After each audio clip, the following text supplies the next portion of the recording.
ఓం నమో వెంకటేశాయ. నా పేరు doctor K Madhav Chetty అండి. Assistant professor department of botany, Shri Venkateswara university, Tirupati. Retired అండి. గత 28 సంవత్సరాలుగా ఈ మందు మొక్కల మీద రీసెర్చ్ చేస్తున్నాను. చైనా, మలేషియా, సింగపూర్ దేశాల్లో కూడా పర్యటించడం జరిగింది. 4 పుస్తకాలు రాయడం జరిగింది. 150 పేపర్లు పబ్లిష్ చేయడం జరిగింది. ఈరోజు మనము రింగ్ వామ్ డిసీజ్, రింగ్ వామ్ అంటే తామర అన్నమాట. అక్కడక్కడ శరీరం మీద రింగులుగా ఎర్రటి వస్తాయి అన్నమాట. వెరైటీ డిసీజెస్ వస్తాయి. దాన్ని రింగ్ వామ్ అంటారు. ఒకసారి మనము గీరడం మొదలు పెడితే గీరుతూనే ఉంటాము. రక్తం వస్తూ ఉన్నా కూడా మనం నవ్వు ఓరవ లేక గీరుతూ ఉంటాము. అలాంటి వాటికి ఎక్సలెంట్గా మన ఆయుర్వేదంలో మందులు ఉన్నాయి. దాంట్లో నెంబర్ 1 దీన్ని ఏమంటారంటే క్యాషియా అలేటా అంటారు, కొండరేళ అంటారు. ఎర్రటి పూలు వచ్చి ఉంటాయి. మన బుక్కులో కూడా ఇచ్చున్నాను. కొండరేళ అంటారు. క్యాషియా అలేటా. చిత్రమూలం యొక్క వేర్లు తీసుకోవాలి. అలాగే అడవి వేప అంటారు, శుక్రేషియా టైబులారిస్ అంటారు, వాటి యొక్క పత్రాలను తీసుకోవాలి. అలాగే ఇది టచ్ మీ నాట్ అనమాట.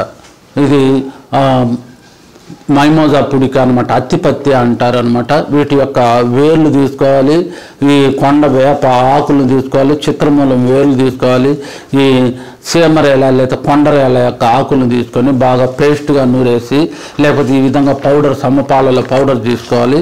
ఈ పౌడర్ని మీరు ఏం చేయాలంటే వేప నూనె కానీ, కానుగ నూనె కానీ, విప్ప నూనెలో కానీ పేస్ట్గా కలుపుకొని ఎక్కడైతే రింగు వామ్ ఉందో దాని మీద వేసి కొంచెంసేపు నైస్గా రుద్దాలన్నమాట.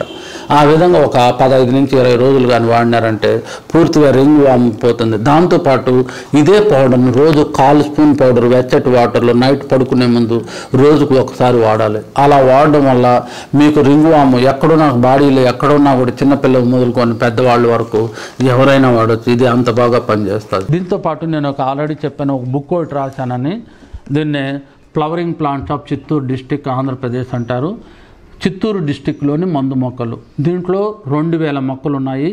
ప్రతి మొక్కకు తెలుగు నేము, ఇంగ్లీష్ నేము, ట్రేడ్ నేము, శాస్త్రీయ నామము, ఎక్కడ దొరుకుతుంది, ఏ ప్రాంతంలో దొరుకుతుంది, కాయలు ఎప్పుడు వస్తాయి, పూలు ఎప్పుడు వస్తాయి, మూలం యొక్క ఉపయోగాలు ఏమి, కాండం యొక్క ఉపయోగాలు, ఆకు ఉపయోగాలు, బెరడకు ఉపయోగాలు, పూలు యొక్క కాయల యొక్క ఉపయోగాలు అన్నీ ఇచ్చాను. దాంతోపాటు 2000 మొక్కల్లో 1000 మొక్కలకు కలర్ డిజిటల్ ఫోటోస్ ఇచ్చాను. ఇలా మీరు చూసారంటే ఏ మొక్క అయినా కూడా మీరు ఈజీగా ఐడెంటిఫై చేసేయచ్చు. ఈ బుక్ను చిన్నపిల్లలు ఈ బుక్లోని ఫోటోలు చూసినారంటే ఇది మన ఒక రోడ్లో ఉంది, మన కాలువలో ఉంది, మన పెరట్లో ఉంది, మన తోటలో ఉంది అని ఈజీగా చెప్పేయగలుగుతారు. అంటే అర్థం చేసుకోండి ఈ బుక్ ఎంత ఉపయోగపడుతుందో. 2000 మొక్కలు ఉన్నాయి. 2000 మొక్కలకు అన్నీ ఇవ్వబడినాయి. తెలుగు, ఇంగ్లీష్ నేమ్ ఉపయోగాలు ఇవ్వబడినాయి. 1000 ఫోటోలు ఇవ్వబడినాయి. ఈ బుక్ మన దగ్గర ఉంటే ఒక ఔషధాల భాండాగారము మన దగ్గర ఉన్నట్టే. Thank you very much. Thank you అనండి.